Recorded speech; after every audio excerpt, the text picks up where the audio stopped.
Hello, we're excited to be joined today by members of our Regional Family Network to talk about emergency preparedness at home. We want to give a special thank you to the Oregon Health Authority for our Health Equity Grant so that we can fund this video and prepare families for emergencies.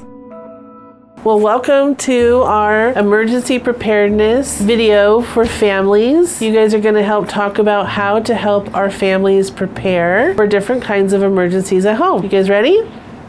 Awesome. So Whitney, say hi to the camera. Hello. Isa? Hello. Maddie? Hi, Beckham. Noah? Hello.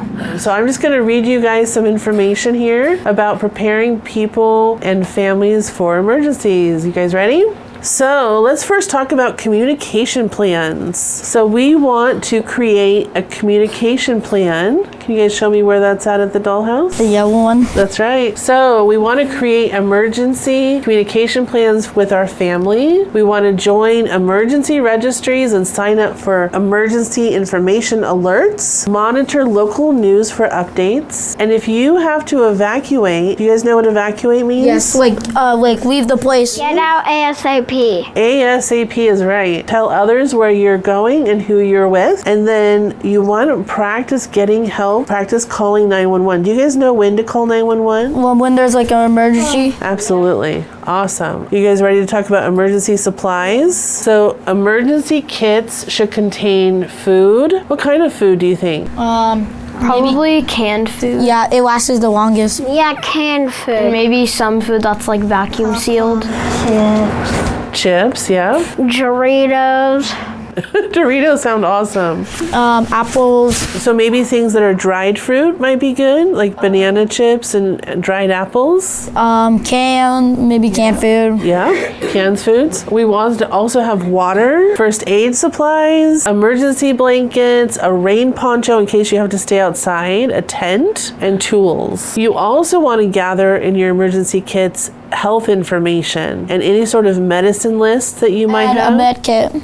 And a med kit. That's a great idea. Any sort of official documents like your birth certificates, your social security, things like that can be scanned and put on like a little USB and put in your emergency kit so you have a copy of it. Let's talk about other emergency supplies. What do you guys use a lot every day? Power, energy. You do. That's right. So bring a phone as well.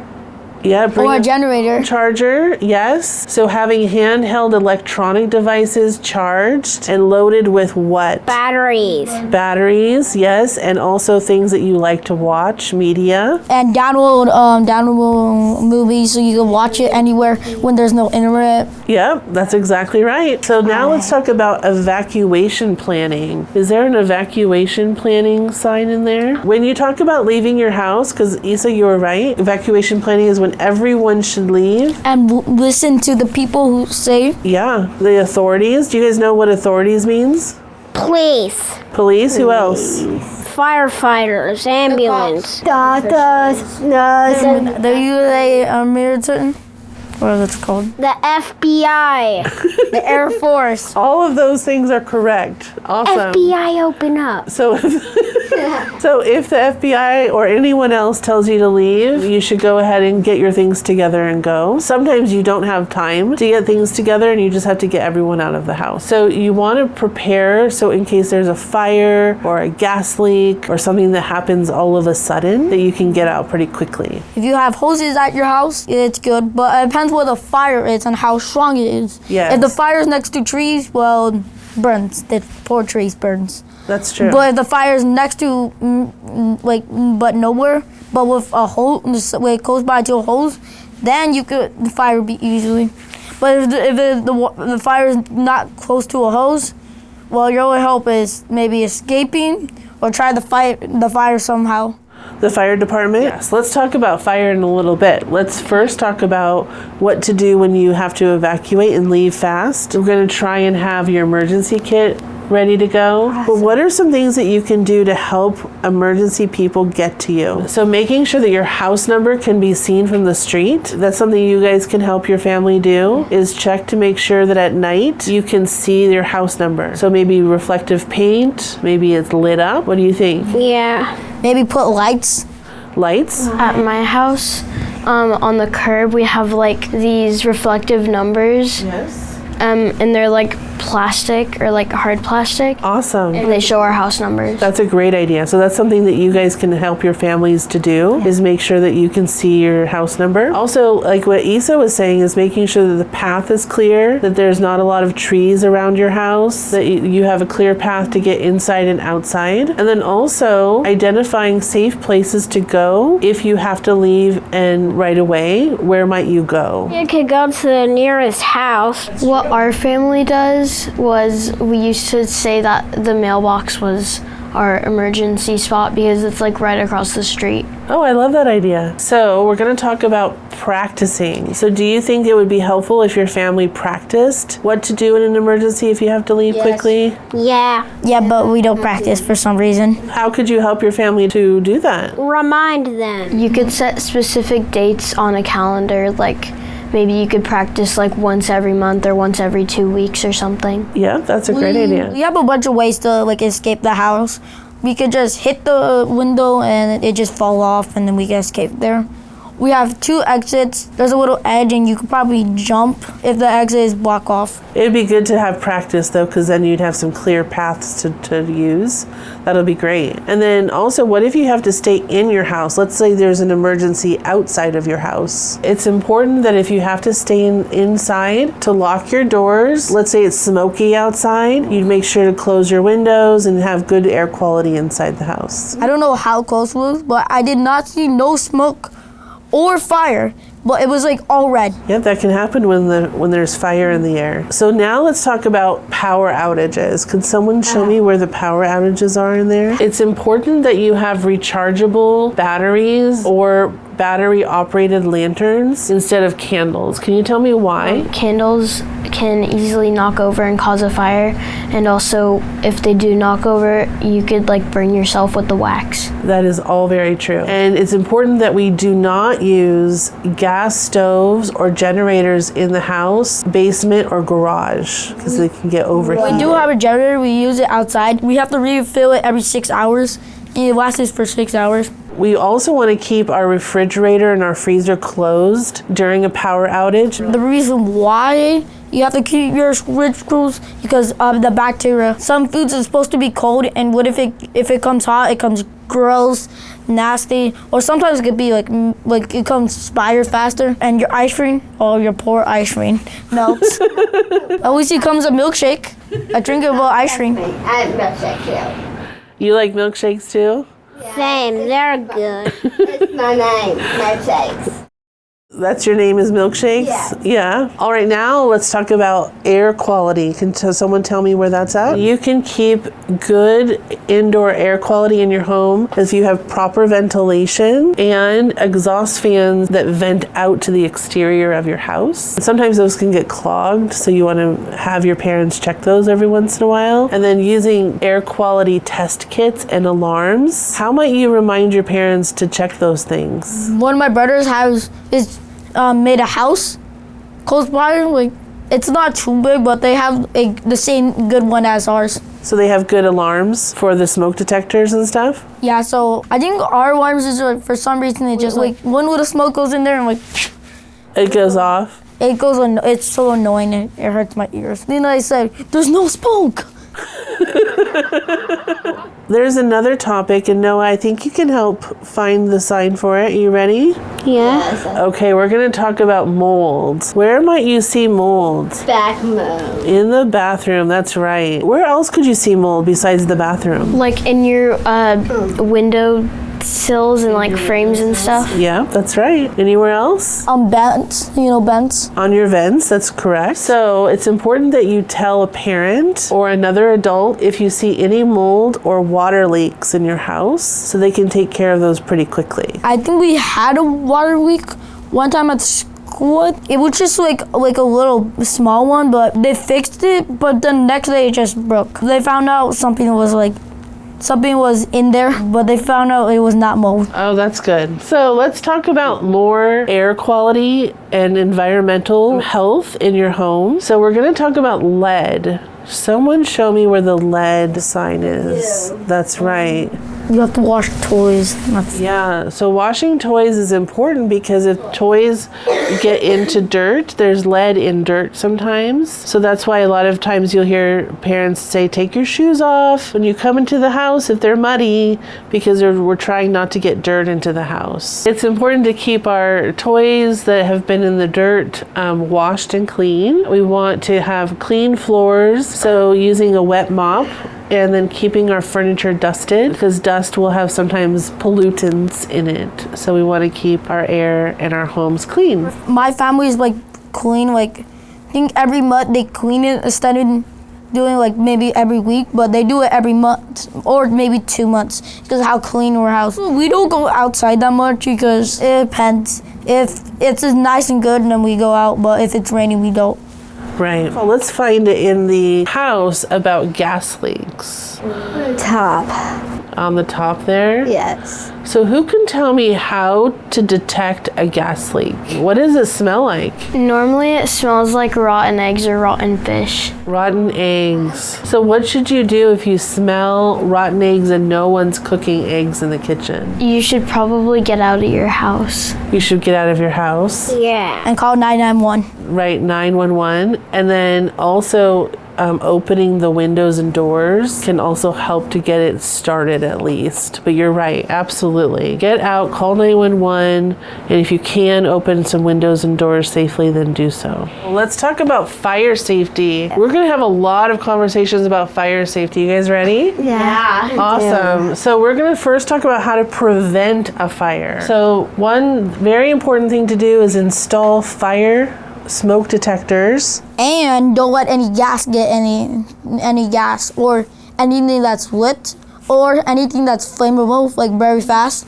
That is correct. We're actually going to talk about that. So thank you. Exactly right. Keeping flammable objects away from heat sources. What do we mean when we say heat sources? I would say probably like stoves and honestly electric outlets because like sometimes it makes my plugins like very hot. Like I will unplug them because I don't want them to start a fire. Yes, that's excellent. On the 4th of July, my family always keeps out like 2 big buckets of water.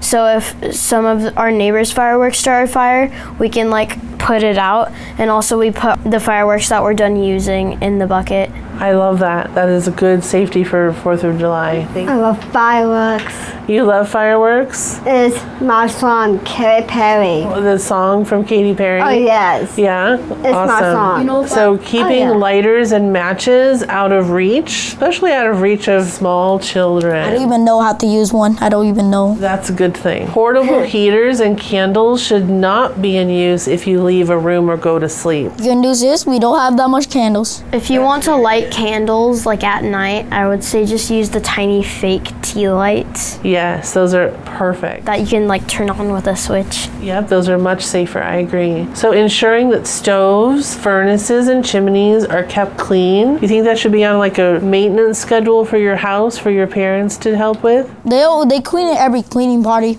Oh, they do. Awesome. And then not using frayed or exposed electrical components. So like what you're talking about, cords and things like that, making sure they're not frayed. I actually have to get rid of one of my cords possibly because like the black part on the outside where you can't see all the wires, it like broke, and so now the wires are exposed, so I have to get rid of that cord. I agree, and I think that's an excellent plan. What do you think about overloading outlets and extension cords? Should you put lots of extension cords on top of each other? No, I agree. Because then that takes up a lot of power.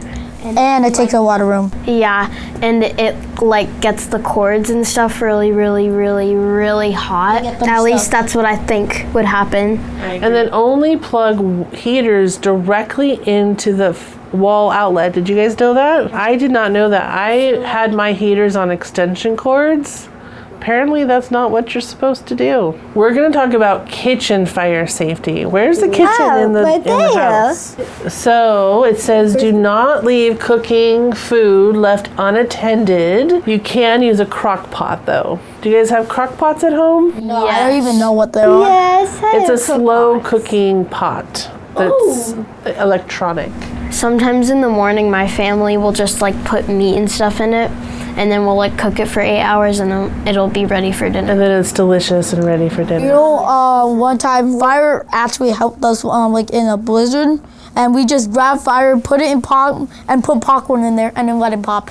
That's a good way to use fire. We talked about this a little bit before, but keeping things away from the stove. So Maddie, you cook all the time, right? Yes, I do. Yes, and do you keep things that could catch fire away from the stove? Like towels and aprons and paper towels? Do you keep all of those things away from the stove? Yeah. Yeah, because they could catch fire, huh? Yeah. So if a fire starts when you're cooking, what should you do? For the cooking safety, we all got a fire blanket, Yeah. and so you could like put the fire blanket on instead of pouring water, because Right. that could like make the fire worse. That's correct. Especially if it's like an oil fire. You know, first of all, you turn off the fire thing so the fire can't grow that much faster. You could also use I forgot what they were called, but it sprays out the white stuff that puts out The fire extinguisher? Yeah. Oh, yeah, we How have did I forget what that was called? have one. We have two of them. It's important also to learn how to use fire extinguishers. I've had to actually use one before to put out a fire inside the house. I have actually used a singular that is actually like a bomb that blows up and it uses and then clears the fire. Oh, so we definitely want to keep pets away from cooking surfaces and countertops. We have our pets like outside. Yeah, I know my puppy has been trying to sniff on the stove when cooking's going on. So now we're going to talk about practicing so that you're ready if there is ever a fire. So if the smoke alarm goes off or if you see smoke or fire, you want to stay calm. You want to alert other people and try to get out of the house away from the smoke as soon as possible. So you can role play and pretend that the fire alarm went off or that you see smoke, and you can practice what it would be like to get out. You want to keep the door shut if it's hot. So if you're in a room and you know that there's a fire going on and your door is shut and you go to touch it and it's hot, you want to keep it closed and you want to keep your hands away from it. It means the fire is getting closer to your door. You could also like put towels Yes. and stuff and like close your windows. You would put towels at the bottom of the door because fire needs oxygen to grow, and so that could possibly keep it from getting inside your room, and it could keep it from like growing more. Perfect. You also want to stay high up in the room or Low because heat rises, and so all the smoke and stuff would be above. right? So you want to crawl around if you can. And if you can't get out, stay by a closed window and signal for help. I've realized if all doors are just and windows are closed and the smoke just stays, I think it's not better to like if all smoke is ever down and up. I think it's not better to crawl. It's better to hold your nose and your. You actually are right, Isa. You want to keep your nose and mouth covered as much as you can. Also, be hard to see. So like it's hard to see because the ash like. If you can, you could like cover your mouth with like your shirt and stuff, and like you could also cover your nose so that way the ash and smoke and stuff doesn't get into your system. Yeah, that's brilliant. So if your clothes catch on fire, what should you do? Stop, drop, and roll. Stop, drop, and roll. Right? We hear that ever since we started school, huh? Yeah, but keep your face covered with your hand. Good job, everybody. One more thing about fire. What if there's wildfires outside? Do you want to go outside and play? No, No. there's a scale for the fire. Like I don't know what the scale is, but I know that there's a scale. To say how bad the fire is. So you want to avoid outdoor physical activity, so avoid playing outside. Yes, you said? I actually had a true story. When we went back to the beach, we actually got a notification. Like I thought it was like a tornado, but it was actually a fire wire like close by. But I could have seen the smoke, which maybe the fire wire was just maybe starting, which it was a good thing. It's good that you got notified ahead of time, huh? And we were far away. Yeah, that's good. So you want to wear an N95 mask, so one of those bigger masks when exposed to smoke if there's wildfires going on. You guys might still have masks laying around your house. Yeah. Yeah. This is something I learned. You want to avoid vacuuming while it's smoky. I have not heard of that. Not me. So Isa, you just talked about having ash everywhere. Yeah. I think it's so that you don't pull ash up into the air when the vacuum is going. Cool. So let's talk about earthquake readiness. Oh, I'm ready for this one. Yep. Has anyone here been in an earthquake? Technically yes, because there was a very tiny one and only my mom could feel it, and it was at like 4 in the morning. Yeah. Dang. I've been in big earthquakes where the whole house shook. I know what size the earthquake sizes. I think the 1 is like the weakest, and then 10 is the strongest. That's correct. Like 9.5, 8.6. Yep. I've been in 7 and 8s. Oh, those are huge. Yep. What to do to get ready for an earthquake. And this is important because all of the Pacific Northwest is at risk of having earthquakes. We want to identify safe spots in our house and practice what to do before and during and after an earthquake. So you want to ask your parents if there's anything tall, furniture to secure it to the wall so it doesn't tip. And then also anything that's breakable, you want to make sure you don't have it above where you're sleeping. We have a little basement next to my brother's room. I think it's better to go there because some of it's covered in ground. Yeah. What to do, and you can practice this, is during the shaking, if you're inside the house, you want to get under a table and hold on, or if you're in bed, you want to stay in bed. You go like under the covers so that way you don't get hit by anything. Exactly And right. also, a surprising spot is actually the bathtub, because like the walls of the bathtub, I'm pretty sure, make it so like the stuff falling can't actually hit you that much. Oh, I've not heard that one. So, Dang. and then we used to stand in doorways and hallways, and apparently they prefer you to be under a table or in bed. I have a question. Can the earthquakes make trees fall? Yes, they can. Dang. If you're in bed, you're supposed to like go flat on your stomach and then like cover yourself. And cover your head, they said. I'll also put pillows on you. Yep, pillows would be awesome. One thing you should expect if there's an earthquake, does anyone know what happens after the earthquake stops? Aftershocks sometimes. Aftershocks. And are they always less than? No, sometimes they're more than. Sometimes they can be stronger. Yeah. Also, earthquakes will make like a thing. I don't know, but they can make a thing that things fall. They can make mountains and rivers and cracks in the sidewalk and stuff. Very true. If you're in an earthquake and you're in the car, it just feels like the car has a flat tire. Yeah. When the earthquake stops, you want to make sure you put on your shoes. Tell me why. So that way you don't step on any broken glass or concrete. Exactly right. You always want to check for damage, and if you smell gas, you call 911, ask for help. But I think 911 would take a little bit longer because of the earthquake shaking. Yes, that's true. They might get lots of calls. Also, I hope if you say like you're next to a lake, lakes can make a tsunamis. If there's a mountain, if an earthquake happens, it could just fall and then make a tsunami. A tsunami. We're going to talk about rainstorms, and Noah, I think you're all ready to show us that one, aren't you? Yeah. Rainstorms and flood safety. So you want to access emergency alert systems to stay informed. You want to avoid touching flood water because it might have other contaminants in it. I know. You want to gather essential supplies and get to higher areas. And always, of course, call for help if you need it. Also, the good news for us, we need to water the grass. Let's talk a little bit about extreme weather survival. I know these ones. So you want to identify possible locations in the community that have indoor heating or cooling. Yes, Isa? I have been in one of those, the cold one. The cold. It came extreme cold, and then later on it came a blizzard. Do you guys remember the ice storms we had? Yeah. Oh, yeah. I remember that what we would do to make food that was warm was we would put like water in like a pot or something and then turn on our propane powered grill, and then we would like heat up the water and make like oatmeal or mac and cheese or something. That is brilliant. Yes, Noah? Best part about ice storms, no school. I hate school. That is one thing.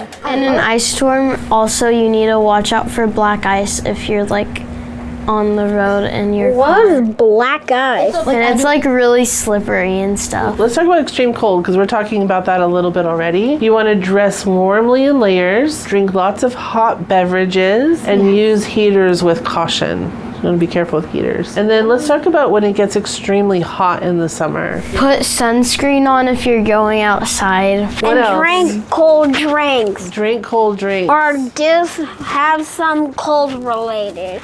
Cold- Like ice cream. Do you want to use a fan? You want to use water misters and cooling towels to stay cool. Everything. Yes, everything. You know what? You guys did an amazing job. So thank you so much.